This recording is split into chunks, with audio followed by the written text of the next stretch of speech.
Most things that never get done because they never get started. You wait,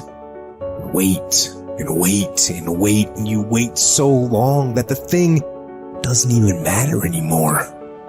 And the days turn to weeks, and the weeks turn to months, and the months turn to years. Years of mediocrity is what causes people to be bitter. If you want to get around bitter and complaining people, get around people who are not seeing much activity. They're bitter, they're complaining, they're cynical, and they're jealous because nothing is happening, because nothing is going on in their life. And if you want to stop that from happening to you, wake up in the bed and know what you're going after. Get up out of the bed with an agenda. When you have an agenda, you don't spend time worrying about how you feel, because it doesn't make any difference how you feel. You woke up with something to do.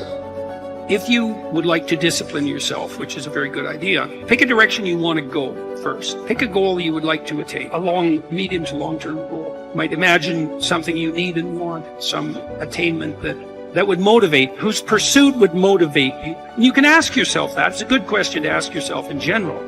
If you could have what you needed and wanted, what would that be? And that's a meditative question. You don't want to force an answer out of yourself. You want to ask yourself that like you would ask someone else. If I could have what I wanted, what would that look like? And you can ask yourself that in a more differentiated way. If I could have the relationship that I needed and wanted, if I could have the friendships, if I could have the job or career, if I could have the educational pathway, if I could adopt civic responsibility, if I could engage in some creative enterprise. The next goal is to take your goal and to fragment it into micro goals until you find a micro goal that's small enough that it still presents some challenge that you will do. Stop waiting for something to move you and move yourself. Every day, move yourself. In the morning, move yourself. In the afternoon, move yourself. At night, move yourself. Be very intentional and very deliberate about moving yourself. Through the inspiration of desperation, you'll become more creative than ever before. Throw your whole self into it. See, most people go at it tentatively. They don't give all their stuff. They don't concentrate. And if you don't have what you want, stop telling yourself the story because you don't have the money, you don't have the time. That's bullshit. It's because you haven't committed yourself where you would burn your boats. If you want to take the fucking island, burn your fucking boats, and you will take the island, because people, when they're going to either die or succeed, tend to succeed.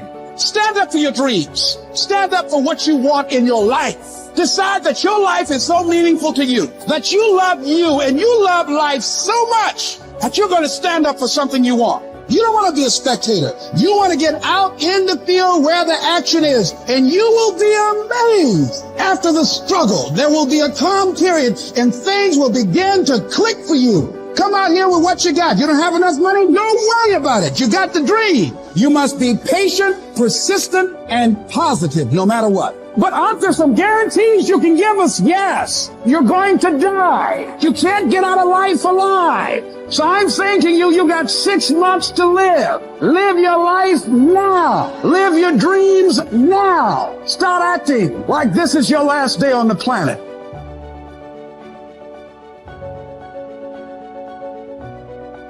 Have you ever heard the expression, "I don't know where it all goes"?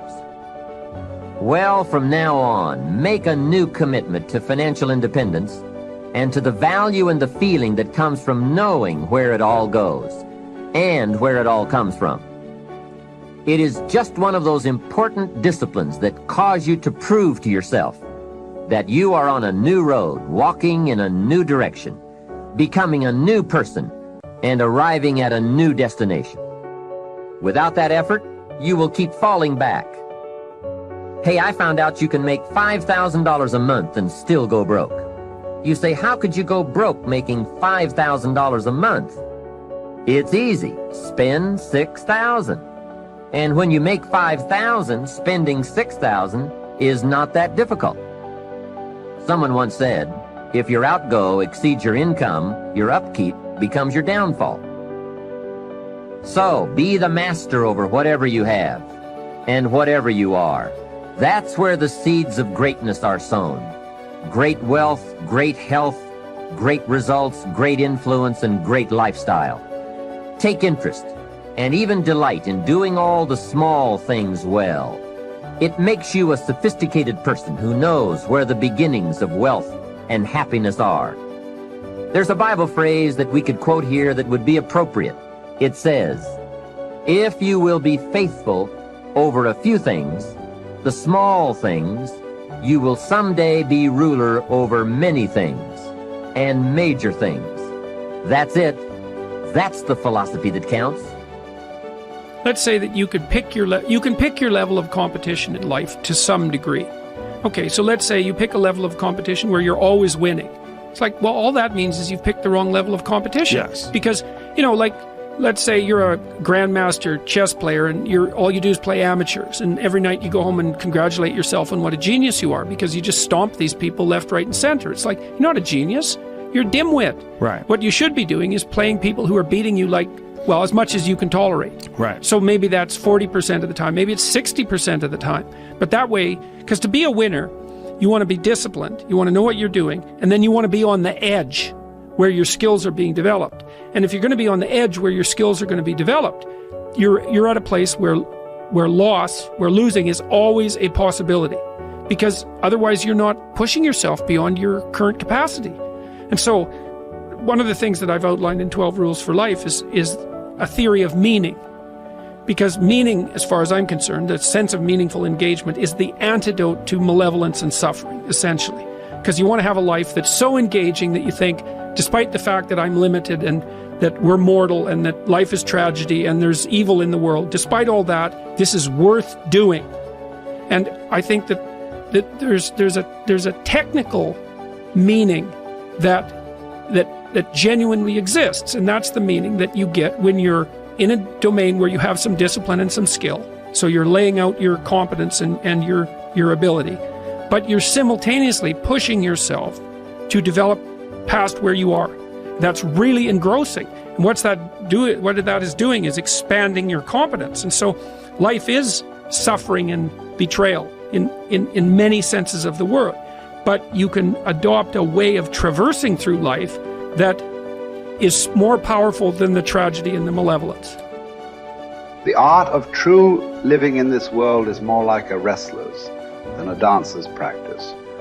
For in this they both agree to teach a man whatsoever falls upon him, that he may be ready for it, and that nothing may cast him down. If you do the job in a principled way, with diligence, energy, and patience, if you keep yourself free of distractions and keep the spirit inside you undamaged, as if you might have to give it back at any moment, if you can embrace this without fear or expectation, can find fulfillment in what you're doing now, as nature intended, and in superhuman truthfulness, every word, every utterance, then your life will be happy. Your ability to control your thoughts, treat it with respect. It's all that protects your mind from false perceptions, false to your nature and that of all rational beings.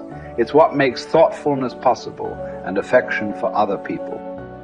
You need to avoid certain things in your train of thought. Everything random, everything irrelevant, and certainly everything self-important or malicious. You need to get used to winnowing your thoughts so that if someone says, "What are you thinking about?" you can respond at once and truthfully that you are thinking this or thinking that. The obstacle is the way. Embrace the challenges that come your way in your work, for they hold the potential for growth and self-improvement. Instead of resisting or complaining about difficulties, use them as opportunities to cultivate resilience, patience, and perseverance.